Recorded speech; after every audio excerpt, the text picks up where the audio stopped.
He admitted.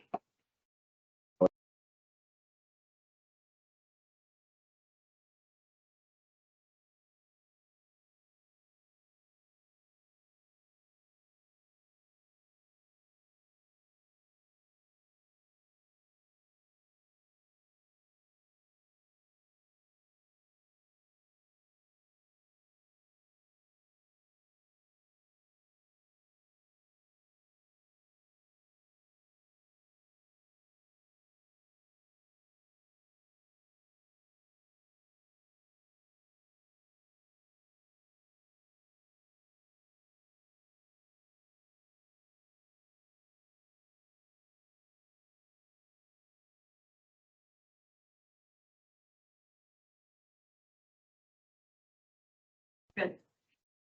You want to see it? Lisa, can you hear us?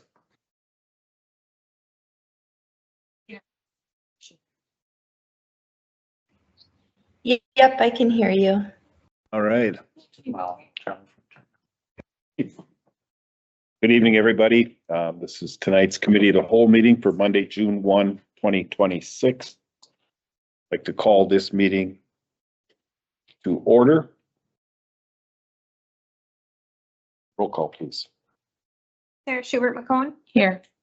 Lauren Gapsky is excused. Catherine Gamon. Here. Lisa Paulson. Here. Nick Olson. Here. Kelly Moen is here. President Steve Olson. Here. We have met official compliance with this notification, and this meeting is a meeting of the Board of Education held in public for the purpose of conducting the school district's business and is not to be considered a public community meeting. There is a time for comments by members of the public during the meeting as indicated on the agenda. Members of the public wishing to address the board on any of the topics included on tonight's agenda may do so by signing up on the public comment sign-up sheet by the entrance prior to the start of this meeting. The board requests refraining from making any comments involving personally identifiable information about students, staff, or administration. Comments should be respectful, focused on the items being considered by the board, and will be restricted to 3 minutes in length. Action taken at today's meeting it will be forwarded for recommendation for final approval at the next regular school board meeting next Monday, June 8, 2026. Any comments from members of the public? Then we shall move on to report from our superintendent. Okay, I just have one informational item. Principal Parrish is here to give us an end of the year highlight about Nora. It's gonna be good.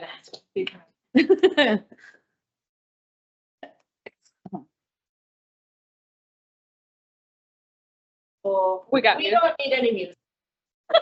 Not, we can just. Make it worse. I was gonna skip some of the parts. Now you're all pretty curious. I did not see that today. Officer Swanson's supposed to be up here? Matt was there. He witnessed it as well. Yes.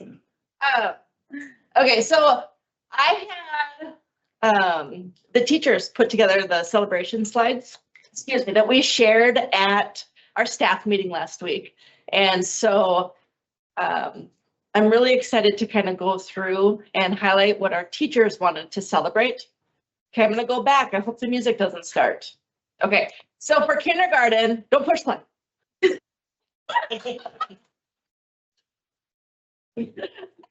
So for kindergarten, out of our 72 COVID babies, 48 of them are boys. Oh my gosh. And so our kindergarten teachers had their work cut out for them. And they put this slide together and there's a little cute little video of them. They were all still smiling at graduation today. So they made it through here with their 48 boys. In first grade, what we're celebrating is this spring, 83.6 of our first graders achieved in green in literacy. That means that they were at or above the 25th percentile, which is just absolutely fantastic. And then for math, we had 86.3 of our students at or above the 40th percentile. That's a huge celebration. Our first grade teachers worked really hard. In second grade, on this slide, I want to point out a few different things. The incredible gains that our kiddos made. In math automaticity, they went from 59% above the 40th percentile this fall to 77%. Math place value, 56 to 85. A math, 62 to 72%. The reason I want to point out this slide with all the different measures that we use, when we get to our school-wide goal, we're only focusing on the A math and the A reading, which doesn't capture all of the other incredible gains that have been made and that are tested throughout the year. So and I'm going to get to that at the end, but there's significant gains that were made just on the goal that we use to measure in our CPR card. We just used one of the assessments. So as we're talking about the incredible gains, it's important to know, we don't put all our eggs in one basket, but for the purpose of our goal, we're measuring with our A math and our A reading. But you can see math automaticity, just boom, math place value. I mean, that's incredible. And then you look at our reading phonics, the gains that were made there. Our second grade team worked so hard. And the work that they did during their PLCs, and this is all of our teams, really focused on that differentiation during small group and during boost time, and working together to identify how they're going to meet the individual student needs. They're sharing kids. They're teaching them where they're at and pushing them, not just a one-size-fits-all approach. Oh, here we go. So the third grade team took the starting lineup approach. They have 3 teachers this year, Mr. Brozick, Ms. Haroldson, and Ms. Ritchie. And they recognized how important all of the paraprofessionals are and the support staff that work with their team to help the kids get to where they are. And these were just the consistent team members that jumped in and helped them. But on any given day, we were subbing people in, so we could actually have the whole staff out there, but this is their main core group that helped them with all their work. Then some of the work that they did is our school day goes from 8:52 to 3:30, as you know.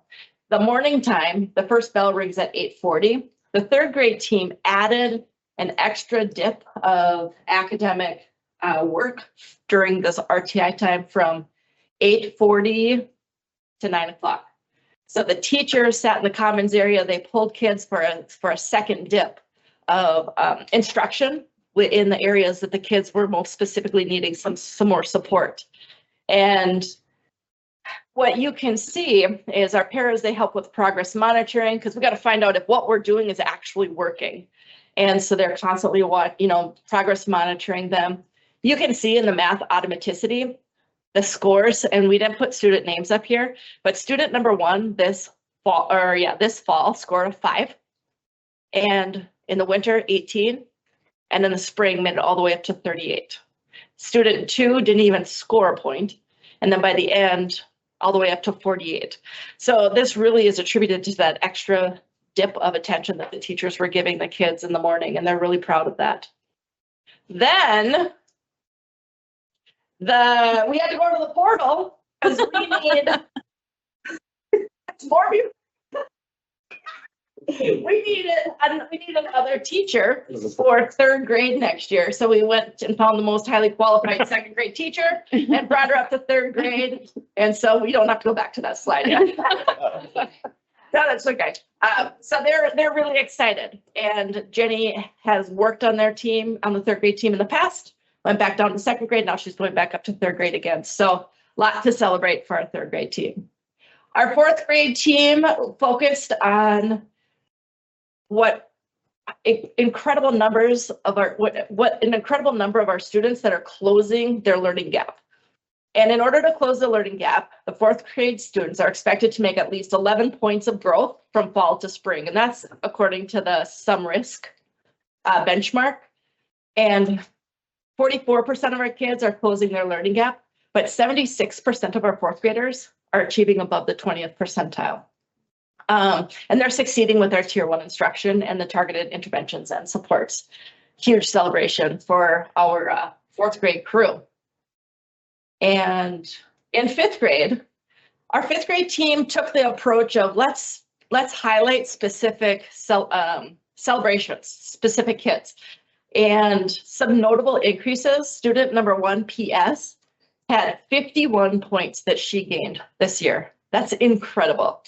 And our student JJ, he increased 37 points. And a fun celebration about JJ is Officer Swanson came to Northern Lights mid-year. JJ was having a hard time coming to school. Didn't like school. His attendance was really, he was staying home. So Officer Swanson came over and basically gave him a pep talk. Hey, honey, this is why we need you here. It's really important. A few weeks passed, JJ's attendance improved. So Officer Swanson was there and did a little check-in, gave him a, hey, great job. I can see that your attendance is, this kid was glowing. And then after the staff meeting last Wednesday, I went to him, I said, hey, guess what? Every teacher in the meeting got to hear how great you did. And why do you think your scores improved so much? He's like, I came to school. He was so proud. He went home and told his mom. So he has really good momentum going to the middle school next year. When you're a high flyer student, it's really like, you really have to work hard to keep your scores up and to grow. And we had 2 students in the 99th percentile that continued to show significant gains. So they wanted to celebrate that. And then our students on the right changed risk categories from low risk to some risk. They went from high risk to low risk to some risk. So that's really notable too. So it's lots to be proud of for our 5th grade in reading. And then in math, you can see we had 9 students that moved up in their risk category. And then we had 8 students who maintained on-track status. And though they were really high achievers, and they're maintaining their on-track status, but their points were increasing. So they're still making gains too. Celebration for our counselors. It seems like it wasn't this year, but we had our partnership with the College of St. Scholastica with our occupational therapist interns. And as you may recall, that grant ended. And so we were no longer able to have our OT interns support our students at school. So they worked really close with our counselors on regulation stations to help the kids, to help support the students, to understand how their energy works and how to help them make the right decision when they're going through their challenge times. And the sustainability is still happening, and that program ended before Christmas. So I think that's a big celebration. And this is just what we had the spa, we had the gym, little reminder cards, relaxation station. Our special ed program, our special ed team is really proud of the work that they did with their collaborative groups, working more efficiently. For example, our OT worked with our special education teacher, Lindsay Carter, and they co-taught a writing group. And it was one of the most fun writing groups I was able to sit in on. But another one of I really enjoyed Thursday mornings going into the cooking group when you have 5, 6, 7-year-olds cooking with speeches in there, OTs in there, special education teachers are in there, and they're all collaborating because they're all working around their goals. So that was a big success this year, and it was a lot of fun. Specialist celebrations. This year, we made some adjustments to what our 5th grade team day, which I just want to put a plug in. Almost all of the kids that I talked to had a blast, and they thought it was great. And there's, a competitive piece that was part of Trackorama that wasn't part of 5th grade team day, but that's by design. We implemented a track and field day, so we could still have that fun little just racing day. And we did it K5, and it was a huge success. It was a lot of fun. And I think that really helped kind of keep the objective of the purpose of why we do our 5th grade team day. And It was so much fun. Art, Shauna Linkor is our art teacher, is just does incredible work with our kiddos. So we had a lot of, in our trophy cases at school, she displayed art, and I would often see kids admiring that in the morning. So that was really exciting. Music, we had a partnership with the Superior Music Boosters this year. So making that community connection. And then how our teacher librarian, Melanie, is able to stay on top of all of the books in our library is crazy to me. Her goal this year was around the age of her collection, and she was able to, I forget the exact teacher librarian words, so forgive me, but she made the age of our collection, improved it by 2 years. So like the old books from Blaine, you know, she's reading, she's in there, but she increased the age of our collection by 2 years, which is significantly higher than what a typical librarian does in 1 school year. So that was really a big celebration for her. In our CPR card, this is the goal that we had put down, is we wanted to increase our percentage of students achieving above the 40th percentile. In reading, we want to go from 61% to 67%. And in math, we want to go from 69% to 75%. Based off that one assessment, we didn't see a significant increase. But when we pulled the other assessments, we saw a lot of great gains.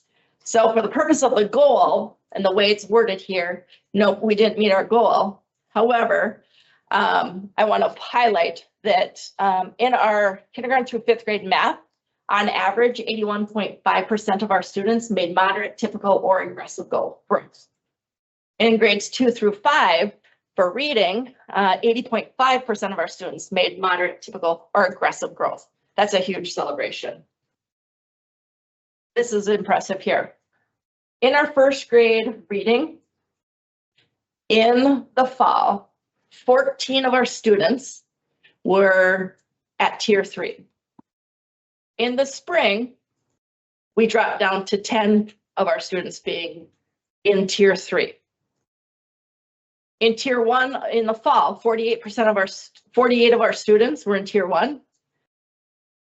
By the spring, 61 of our kids were responding to tier 1. So this is a really big celebration. We want to see the little triangle on the top get smaller.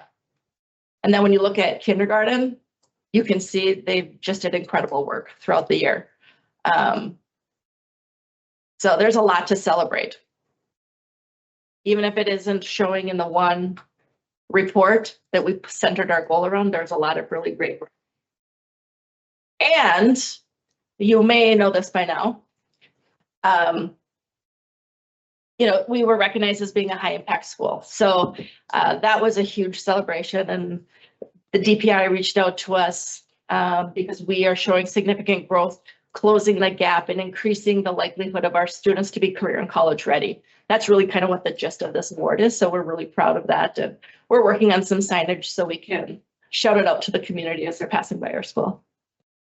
Questions?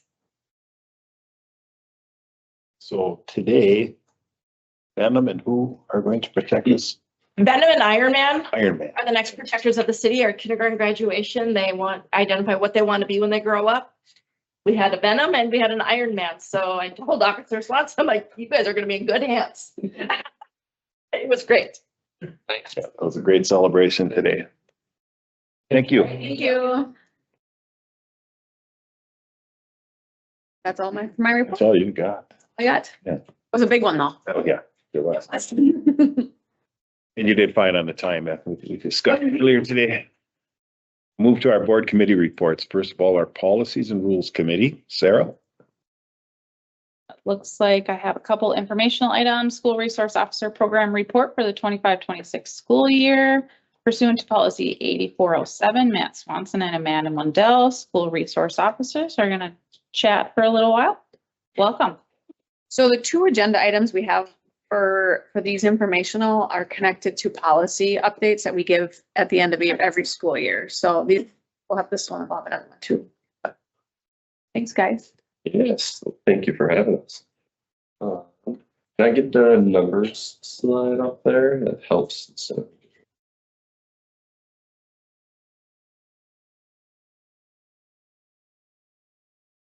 All right, so looking at the numbers up here, they're a bit different than last year. Our records department this year ran the numbers with this criteria. For it to count, it had to happen on school property, it had to happen during school hours, and needed to generate an incident number for us. Where last year, they just ran it if it was an incident at a school address, then it counted in the numbers.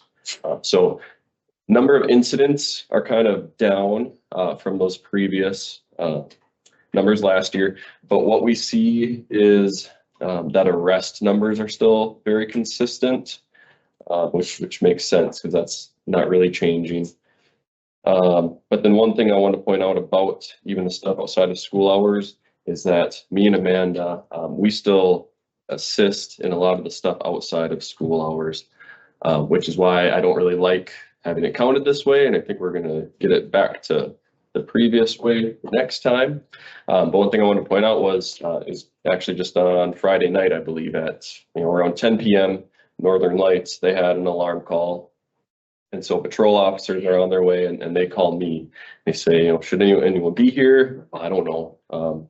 But they get on scene, they run a couple license plates and they get names back from those. They ask me, and I'm able to tell them those are employees at the school. So now they can treat that situation much differently from there on forward. So, not counting a lot of that kind of stuff. Yeah, I think we'll fix that for next time. But like I said, arrests are still the same.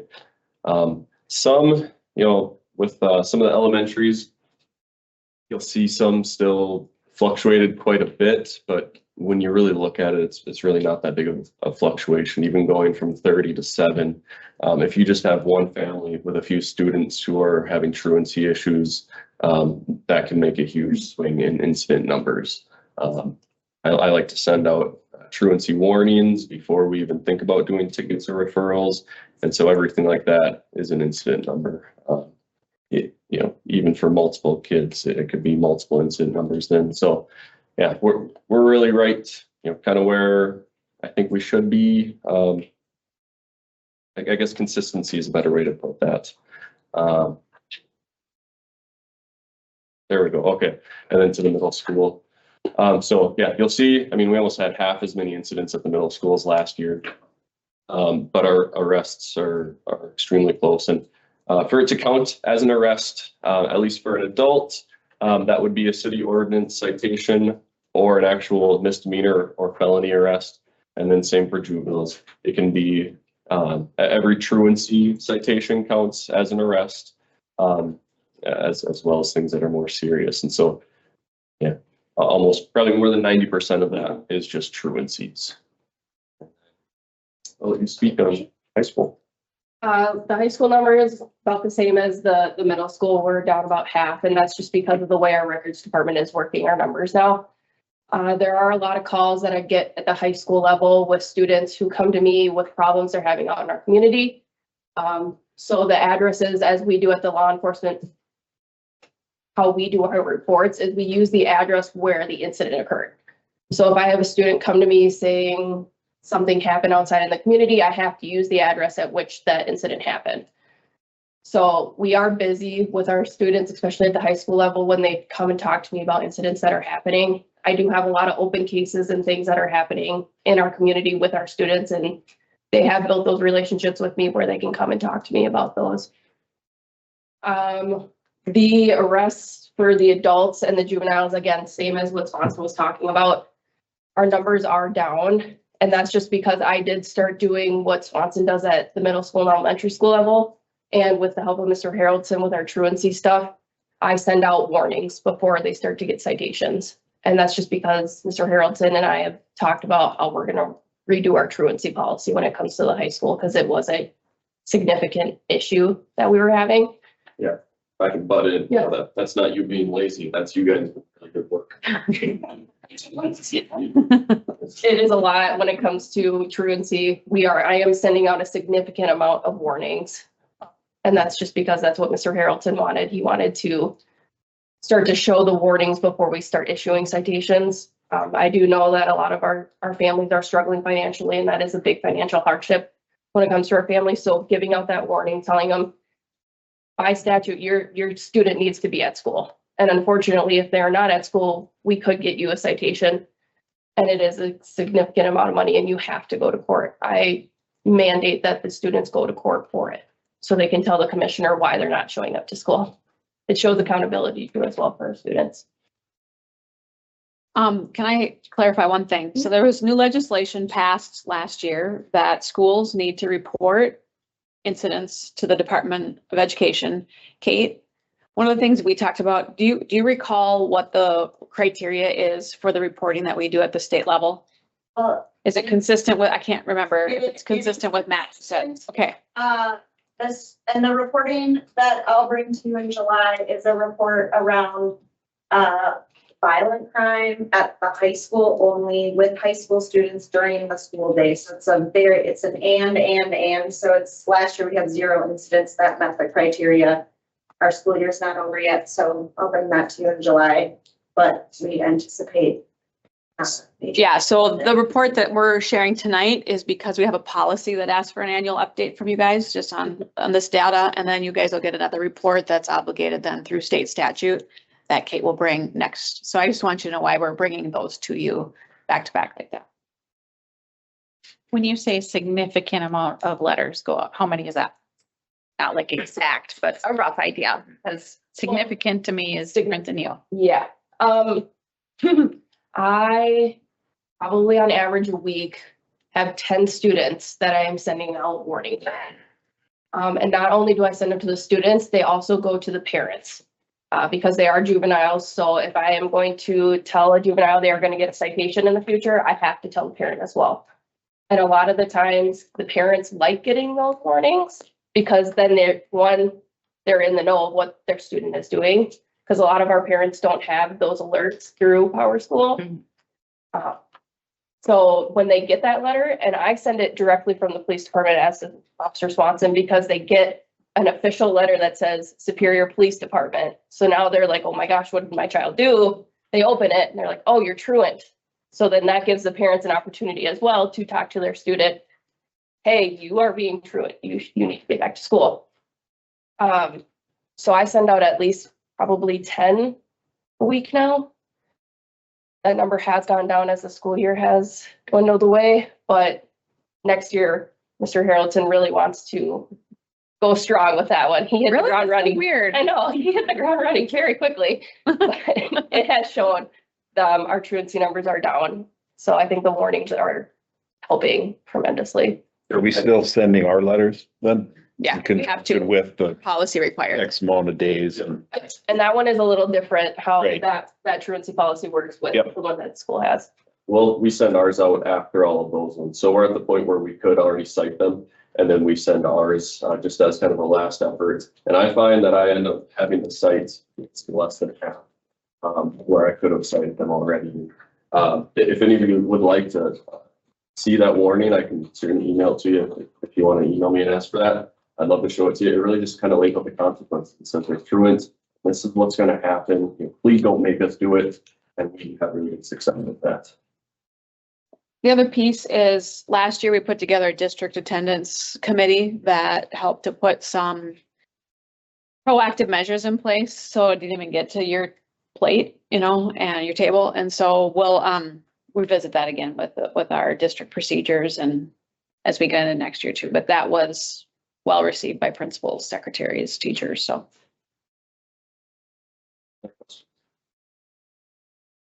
Thank you. Thank you for the work you do for us. All right, next up is the annual bullying report pursuant to policy 5517 and 5517-01. Kate Tesh, Director of Continuous Improvement and Assessment. Welcome.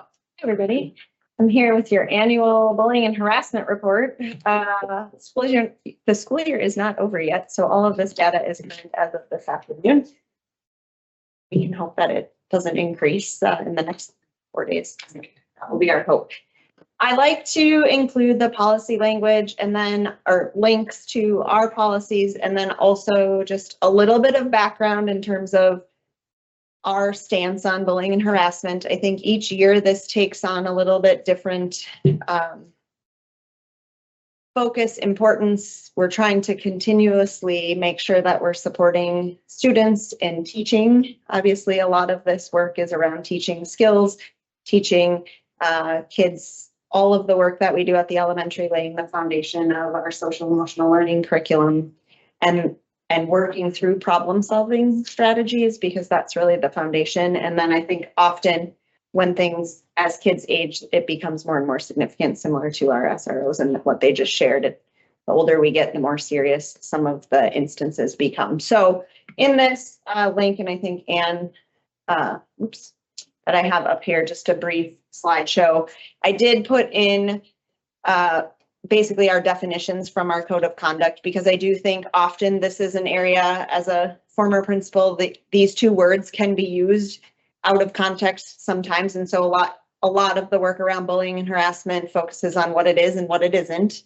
It doesn't mean that all behavior is okay if it's not this, but we have to make sure that we're using the definition accurately. I think the words bullying and harassment are used sometimes out of, not within the definition. So I like to include our definitions around bullying and harassment from our code of conduct. And then also here, just I added the links to some of the resources that we use. I spoke to this a little bit, but basically we have our PBIS kind of structure around our lessons, bullying prevention, second step resources that we use currently K-8. We obviously talk about our Speak Up app and the work that we do with that, and how important that is to our community, I would say at large, not just our district. And then the work just happening day in and day out as we teach kids and help kids solve problems and treat each other with kindness. So I have some graphs. I know they're a little small, but I think I can articulate them. So I just have two different slides for you with some data. The blue bar graph is last year. I always think it's helpful to compare year over year. And if you put too many years in here, it gets a little bit too much. So I have 2 years. If you're wondering anything else, please feel free to ask or send me an email. The blue is last year and the yellow orange is current. I think we've seen some pretty significant reductions throughout the year in the bullying and harassment incident reports. So I'm going to give you a little bit of information on the graph on the right-hand side of the screen. So the main graph, so 34 bullying and harassment incidents this year. What we do is we enter that, deans, principals, teachers, we're entering that as an incident, but in the second graph, we are delineating whether or not it's substantiated upon investigation or unsubstantiated. So we're not only entering we want to enter everything from the beginning, and then we do the investigation to determine whether or not it's a substantiated. So from the 34, you can see that 9 were unsubstantiated and 25 were substantiated reports that then had consequences applied and documentation, obviously. And then just a little bit of breakdown here. I think as you look at where these are locations where the incidents are occurring, and I think you see in general, the two, again, we saw drops in many locations. The hallway and the classroom are the two highest occurrences of locations this year. But again, saw a pretty significant decline in the classroom incidents observed as the location. And I think it is all, all adults in buildings are working hard to make sure kids are safe and supported, and that kids have skills to problem solve. So I think that's important. On the right-hand side, just a quick breakdown of ethnicity and gender, and that's just for this year. Questions? Did you say there's one big thing that we're doing that's the cause of the reduction, or is there lots of things going on? I think it's the continued, I think Danielle spoke to it from those, referencing our COVID babies in kindergarten and just the work starting in kindergarten with our kids around how we solve problems, how we treat others, because all of those kind of come together with what's appropriate and what's inappropriate. And I think I don't think there is one big thing, but I think it's a continued work. I also think that when you do something for a few years, it loses its excitement or its importance from the very beginning when you implement something. And so I think this year I've seen a lot of re-emphasis back on PBIS. I think high school is a great example of like bringing some of those pieces back to the forefront. And I think that's been the work that buildings have been doing this year, is really trying to refocus and remake those commitments, both in the classroom, and the other layer there is the parent layer. So making sure parents are aware too, because it can be really hard when your kid comes home and says X, Y, and Z and someone's bullying me. And so the language and the communication, I think, from teachers to parents is also really critical in this problem solving, dealing with humans in the classroom. So good question. Yeah, I think the other, and I lost it, other question.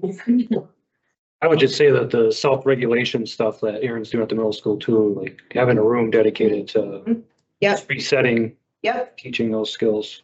And that is really truly like being able to, we all have, problem solving skills and in the moment and knowing what's appropriate interaction and not. And I think that's so critical. And the work that teachers, paras, a lot of these things happen in hallways and lunchrooms and playgrounds. And so making sure that all of our adults continue to have support in working with kids through problem solving and helping them reset and helping conflict resolution before it gets to a point where Good. so it's a celebration. Okay. All right. Let me know if you, as you process, if you have questions. Thank you. Thank you. Have a few action item. Administration proposes the approval of changes to the following policies based on Neola recommendations in order to be in compliance with federal law updates. To streamline our policy manual and align with current practices in our other Wisconsin school districts, we are consolidating and updating our meeting policies. First reading of policy 0165.1, regular meetings. We have merged the contents of the policy 0164.1 into this policy. Going forward, policy 0165.1 will be our single comprehensive policy for quote unquote regular meetings. Motion to approve. Second. I have a motion and a second. Any further discussion? Hearing none. All those in favor, please signify by saying aye. Aye. Opposed? Motion carries. Sorry, Lisa. First reading of policy 0164.1, replacement virtual participation in board meetings. With the old regular meeting language moved, we are repurposing this policy number to introduce a brand new policy governing virtual participation at board meetings. Motion to approve. Second. I have a motion and a second. Any further discussion? The only thing I just want to add is as we were looking at our policies and like it states on here and comparing those to some of the other Neola districts, this was a policy that was missing that other districts had adopted. So we figured since we'd had some conversation about that, it would be good to bring that forward. It's a little more robust than some of the language in some of our other policies that reference virtual participation. Thank you. Any further discussion? Hearing none, all those in favor signify by saying aye. Aye. Just waiting for Lisa. Opposed? Motion carries. First reading of policy 2261.01, parent and family engagement in Title I programs. This policy outlines the requirements for parent and family engagement in Title I programs, ensuring meaningful consolation and involvement of parents in their child's education. This is crucial for improving academic quality, addressing barriers to participation, and fostering a strong partnership between schools and families. Motion to approve. I have a motion and a second. Any further discussion? Hearing none, all those in favor signify by saying aye. Aye. Opposed? Aye. Motion carries. That concludes my report, Mr. President. Thank you. Next, our Personnel Committee. Mr. Nick Olson. Couple action items. Administration recommends approval of the June 2026 new hires and separations report. Motion to approve. Motion and a second. Any discussion? We have another large list of hirees and, Molly, can you give us an update of what we still might have out there and? You guys have a couple math positions open at the high school, business, the child and special ed, and then special ed teacher at Cooper that we're still looking for. So, All these positions are posted. yep. So you're busy? It's a principal, as you will see on that action item. So, and then a few support staff. I see we do have another resignation, Mr. LeCaptain from the high school, been with us for a number of years. So Norbert, if you're listening, thank you very much for your service to our kids in our district. Any other discussion? Hearing none, all those in favor signify by saying aye. Aye. Opposed? Motion carries. Administration recommends releasing Matthew Emerson, Assistant Principal from SHS, from his 26-27 school year contract for his request effective June 25th, 2026, with the liquidated damages provision in force. Move to approve. Second. Motion and a second. Any discussion? Hearing none, all those in favor signify by saying aye. Aye. Opposed? Motion carries. I have 0 discussion items, 0 informational items, and that concludes my report. Thank you. Our Operations Committee, Shelley Moen. Okay, we have a couple action items. First one is administration recommends approval of annual resolution 25-02, compliance maintenance resolution, CMAR summary. Motion to approve. Second.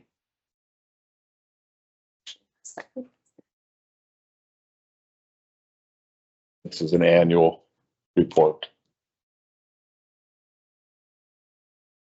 Or you wanna speak to this? Yeah, at all. Yeah, I can. Basically, the first 5 items are, testing of the, Four Corners treatment ponds. The 6th item is, PM, work that's being done on the ponds and stuff like that. Certification, that was the only thing that we kind of got being done within the last couple of years, having turnover, not having the right certifications in the spots. So that was the only thing that kind of or degree. Is that just documentation or what is? Annual. So we have to have 2 certified, we have to have a certified operator and somebody administrating it. Okay. So it's a full-fledged treatment plant is basically what it amounts to. Sure. So, cities and counties have people designated to these things. So we've got basically a couple people that are on that. Okay. We actually started pumping it today. So there's a process that you go through and it's in the process of transferring one pond over to the other. So that started this morning. It's running through the sand filters, all that kind of stuff. Sounds like fun. Is there any concern about the one that we have a C in? That's what you, that's not. That's what I was talking Okay. about. That's the Sorry. licensing.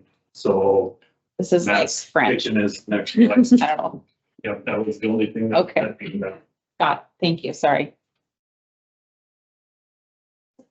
Any other discussion? No. Hearing none, all those in favor, please signify by saying aye. Aye. Aye. All opposed? Motion carries. Long Range Facility Plan, Corey Karen, Director of Buildings and Grounds. I'll take this one because it's less to do with facilities and more to do with the. So this is listed as a. We have to approve it? You're gonna, yeah, it's an action item, so we need a motion and a second, and we do need action, and he'll explain what action we need on here. Motion to approve. Second. I can go. Now I can go. So it's less to do with, it's the same form that you guys have been seeing on the long range facility plan. The reason that we're presenting it and need approval is in order for us to use Fund 46 dollars. Everything we do has to be noted within an board approved long range facility plan, which requires a description of what it is, an estimate of costs, and then a breakdown of a 10-year rolling 10-year period. I don't know the last time one has been approved, so that made me nervous that I want to make sure that we're following the rules as we're supposed to. So this is just a breakdown of the previously shown long range facility plan. I think Corey actually updated some of the amounts within it and then moved some stuff that we had already completed off of that. So I'll send a copy out to you guys so you can see it, but it breaks it down by each building. And then what I plan is every single year, you guys will get another one of these to approve. And as Corey finds something that's, breaking down that we're gonna eventually need to use Fund 46 money for, it'll be on this list. So you'll see that our older schools have a bigger list. Cooper has a small list. The high school doesn't have a very big list because of the construction. So they don't have a lot of things that we need to replace within the next couple of years. So, but overall, it's just following the rules on the Fund 46, which has been extremely beneficial to us. Because worst case scenario, if something isn't listed on here, DPI is going to say you can't use Fund 46 money, then we'd have to use Fund 10 money, which at this point hasn't been an issue because we just take the money we would have transferred to 46 and just use it outright. So. What's our balance on Fund 46? A little over 5.5 million. But if you look at the yellow bottom that Corey just keeps honing into my head, just the roofs at the middle school are $5.6. So this is an overall budget and you're saying there is like a budget like this for each of the schools? Yes. It rolls up to that? Okay, thank you. Yeah. So Thanks. if you get all the way to the bottom, it's $28.6 million to Okay. Can you pull the red highlighted number real quick? What's that number? Just kidding. It's a lot more than 5.5. Yeah, I think 46. So no, I think this is good. I appreciate the work put into this, and obviously you've been busy, Corey, doing this and figuring out costs and updating costs for the most part. Is this everything or is this just like a wish list? it's not everything. It's the things that we want to, that we know if we have to do it, we can use Fund $46 for. Like, if we just blew a hot water heater out at Bryant, and that was just under $20,000 of the Great Lakes one, or not the Great Lakes one probably is. The Cooper one isn't going to get listed on here because we're going to assume our water heater is going to last for another 20 years. But if it doesn't, we'll end up having to pay for that repair out of Fund 10 because it's not allowed under Fund 46. Is this a once a year thing? Yeah. Okay.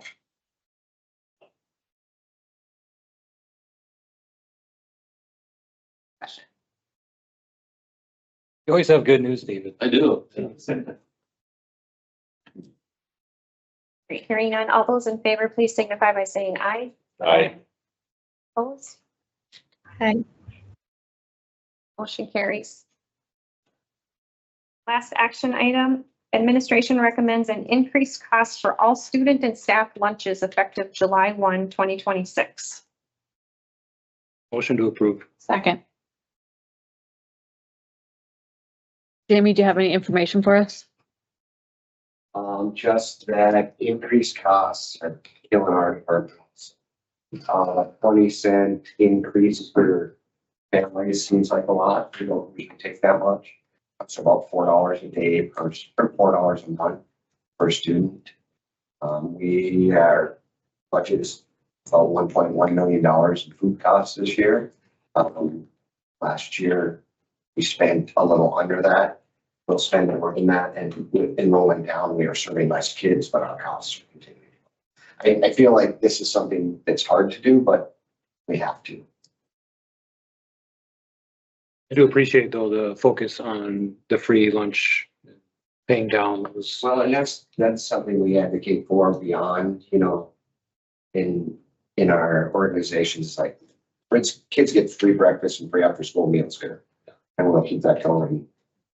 And only half our students pay for lunch. So if you ever want to hear a conversation about why we should feed kids, because that's the only meal we ask.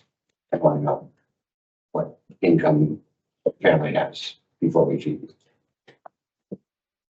Jamie, when you say there's reduced kids eating lunch, do you deal a lot more with spoilage and? No. Okay, We manage. expiration? Yeah, that's, no, never. And I don't mean we don't, but that's the job. I mean, we're not working anymore. Our participation is very strong. Even with lower enrollment, our participation percentage is very strong. Kids eat with us. And parents trust us for that. They spend money here too. A la carte concessions. Yes, we do. Spend money. Yeah, right. Kids, we all know that, right? Yes, you just got the alert like 4 days ago. Got the alert. Yeah, balance. Like, you're gonna have to suck it up. There's like 4 days left. Yeah.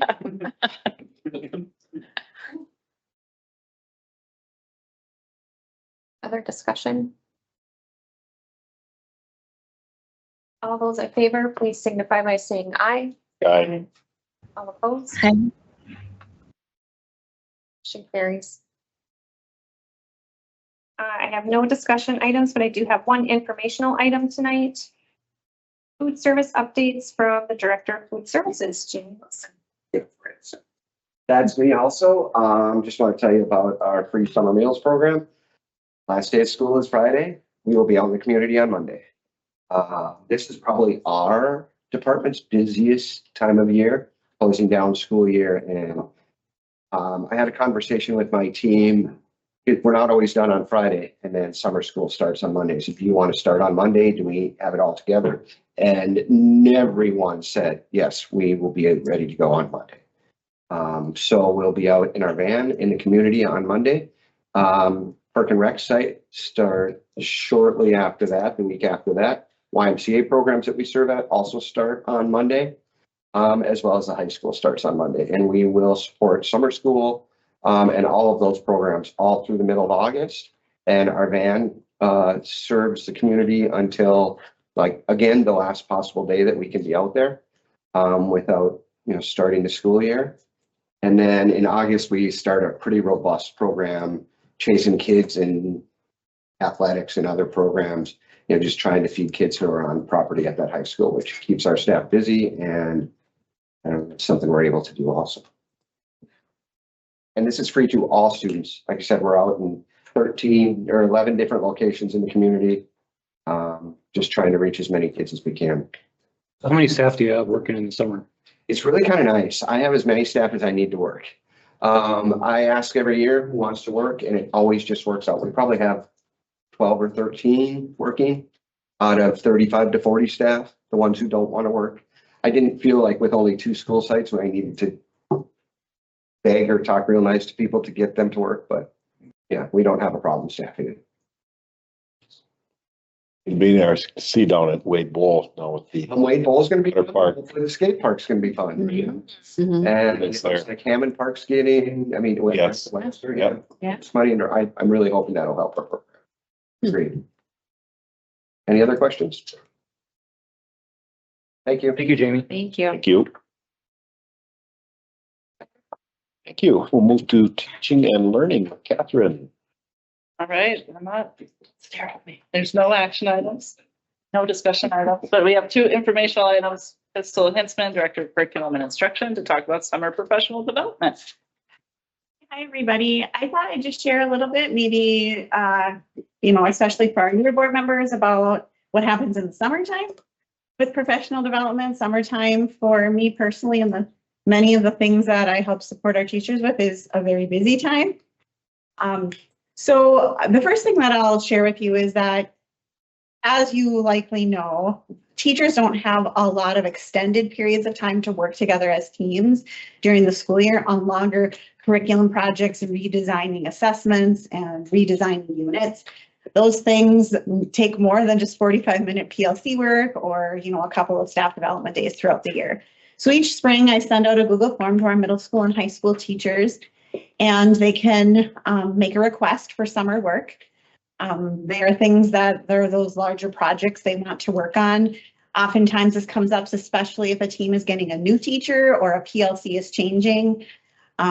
This summer, we have several of our middle school and high school math teams, of course, wanting to continue to dig in and unpack and repack the standards and the units that they're continuing to get to know. We always have, many content areas requesting time. Our instructional coaches work with our PLCs during that time and help them recreate the proficiency tables, assessments, all of the things. And our teachers get paid extended contract rate for the hours they work on those things. So I do use Title II federal grant funds to pay for that. I typically budget between $8,000 and $10,000 a year for that work. Sometimes it's a little quieter, sometimes there's more going on. I would say in general, this is kind of a quieter summer that we're coming up on. We do have about 60 middle school and high school teachers that have requested summer work, and they'll work in their PLCs to do that work supported. The other thing that I'll share with you is that our teachers who will be teaching our new math class at the high school, mathematical modeling, will go through a 3-day very intensive training in June. So that's on the calendar. That will be happening. We also have our elementary math lead learners, those 20 teachers that will be doing kind of paving the way next year. They will have training in August, so we will support them with that as well. Our district PBIS team always meets in the summer. Kristen Regis leads them through planning for the year. And then, of course, our shared leadership teams for each of our buildings. Kate and I, we will gather all of those teams at Cooper in August for 2.5 days and help them unpack their data, set their goals, their new CPR card actions, etc. So that's just a little bit about what's going on in the summer for some of the teacher work. It's kind of a typical summer in terms of that, maybe a little quiet, but what we got going on. It's good. Thank you. Thanks, Crystal. Thanks, Crystal. And Kate Tesh, Director of Continuous Improvement and Assessment, End of Year Achievement Gap Reduction Report. I don't know why I'm reading the courses. Blurry. Quick update on the AGR, again, state statute, the principals really, this data is really by school, but our team is great and always kind of comes together and says we should have the same goals. We shouldn't have different goals between different buildings. So I always like to give you a little recap of what assessments we use for this report. Again, AGR, Achievement Gap Reduction. We do receive some funds to support what used to be known as our small class size grant, SAGE, back in the days, kind of transitioned. And now the principals do a bunch of reporting, as does Dave, around strategies we're using. We have a pick from small class size. We can pick tutoring, instructional coaching. Basically, how are we trying to tackle supporting our kids within that smaller structure? However, it is not a full reimbursement for small class size, not even probably a fraction at this point.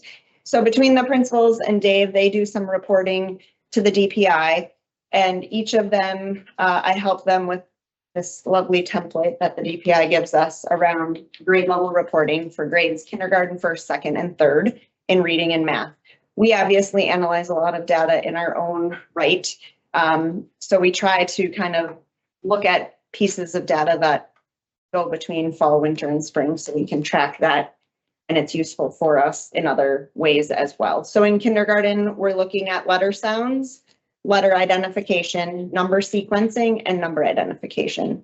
And just in general, because if I read you every data point for every school, we'd be here for a while. In general, we saw some really nice growth, and the principals have written the goals to be achieving at a percentage or demonstrating growth. So we're looking kind of we want kids to reach the benchmark, and if they don't, we want to at least make sure that they're demonstrating growth from fall to spring and that we can show that growth.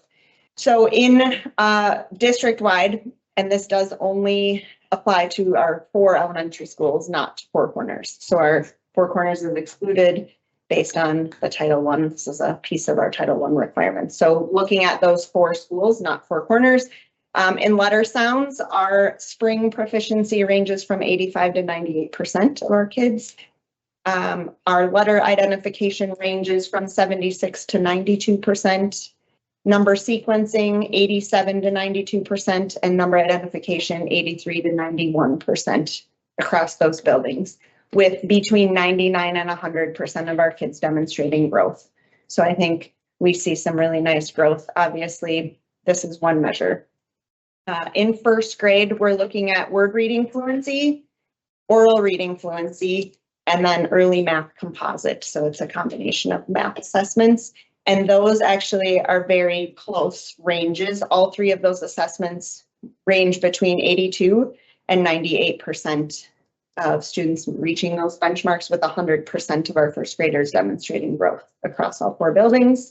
And in second and third grade, we look at A reading and A math. That composite, Danielle spoke about that in her report as well. So in second grade, A reading, our ranges from 68% to 94%, and in A math, 82 to 91%, with 98% demonstrating growth at second grade. And then in third grade, our range goes from 76% to 93% on A reading and 70% to 83% on A math. So again, you can kind of see a little bit of trend data, and I'll share more of that kind of in the comprehensive picture. But I just want to acknowledge Danielle's report, I think, did a really nice job showing how principals are really working with PLCs and their teams to really own the data and present the data. And that's kind of that step of really showing growth through a number of data points and being able to demonstrate that and really talk about students in that way, I think is really powerful. So kudos to Danielle and the other principals and the work that they've done with their teams and the teachers working. Even on the last week of school, we're still working hard and learning lots of things. So just a synopsis of this AGR report, but I want you to be confident that we're using data and tracking growth, and we're expecting all of our kids to be there. Questions? For the new board members, can you explain why 4 Corners is not in that? Yes, so because of the 4 Corners is not considered a school-wide Title I school based on their free and reduced status. We know they have need, but they don't meet that benchmark. So therefore, the requirement from the DPI is that they don't fit in the requirement to do AGR or receive funds through the AGR fund piece. Obviously, we still have all of this data on 4 Corners kids as well. Right. Any question? Thank you. Thank you. That ends the report. Thank you, Catherine. We'll move on to the Budget and Insurance Committee. I'll ask that Nick picks that up tonight. One action item, gifts, grants, and bequests. Administration recommends approval to accept gifts, grants, and bequests received in May 2026. Motion to approve. Second. Motion and a second. Any discussion? Thank you to everybody on there. We appreciate it. This is a good time, but how was the all-night grad party? Because there's been a lot of donations to that. It's always fabulous. I mean, even just walking through there on the way to graduation, it's impressive, all of the activities that are organized. David attended, so you can ask David how it went. Blackjack, do you want to do? No. The kids are going strong till 3. I heard. The adults, not so much. Went from fun to, I want to. You looked at 222 kids, I think, attended. Nice. They did their big prize drawings at the end. It was really awesome. When certain kid won a laptop and he had that thing ripped open before we got back to the seat. So thank you to everybody on the list. Hearing no more discussion. All those in favor signify by saying aye. Aye. Opposed, motion carries. No discussion items. One informational item, Fund 10, revenue and expenditure preliminary report. Anything of note, David? Well, June is the month when everything starts coming all together all at once. We'll be getting 10.6 $5 million in equalization aid, but then the state will take $2 million off the top of that for open enrollment.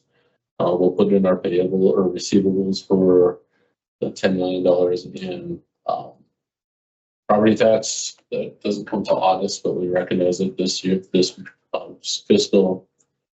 Otherwise, on the expense side, we're doing good. There hasn't been any really big, other than the textbook thing that we adjusted for.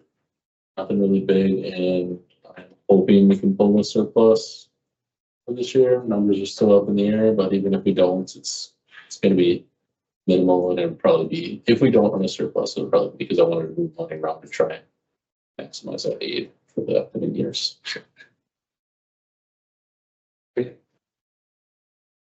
That concludes my report.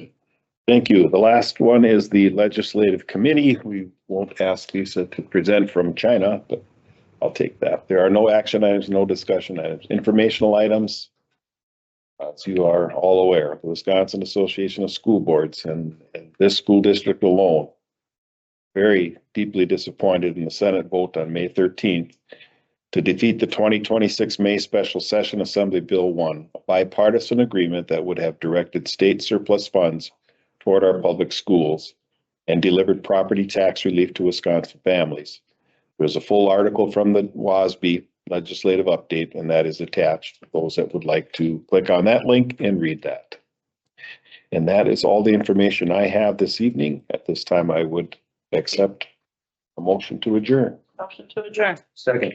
Motion second to adjourn. Is there any further discussion? Hearing none, all those in favor signify by saying aye. Aye. Opposed? Motion carries. Thank you very much. Have a good evening. See you next Monday.